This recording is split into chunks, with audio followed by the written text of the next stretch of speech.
我身後呢一個利高廣場咧，沉寂咗10年咧，今年咧先係第一次攞出嚟開波賣嘅。呢個樓盤咧喺呢個西區嘅位置嘅話，係擁有頭排嘅光景咧。咁我哋以前細個嗰時候咧，望住呢個咁大型嘅建築物咧，一直遲遲唔開賣喎。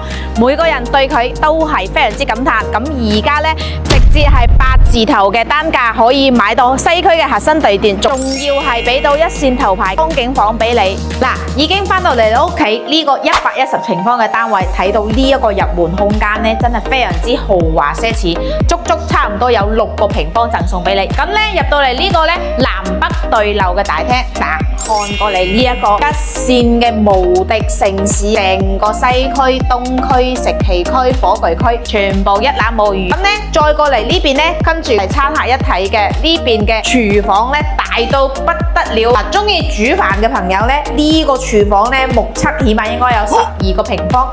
再過呢一個工具房咧，呢一個路房全部都係送俾你咧，有5個平方，嗱，非常之大。110平方嘅話係100%嘅實用率唔止嘅，我覺得應該係有120的用率。咁咧3間房都係大房嚟嘅，都係可以望到一線嘅一個無敵景觀。再過嚟主人房啦，主人房咧就係270度嘅一個開揚視野啦，即係同樣亦都係大衛生間嘅，可以見到同餐廳嘅視野景觀咧一樣嘅，非常之開揚。呢度咧大概101萬就可以攞低啦，咁咧首期咧都15%，大概係18萬左右就可以上車啦。月供嘅話都係4000蚊左右。感興趣嘅評論區3個8特價表我已經準備好啦。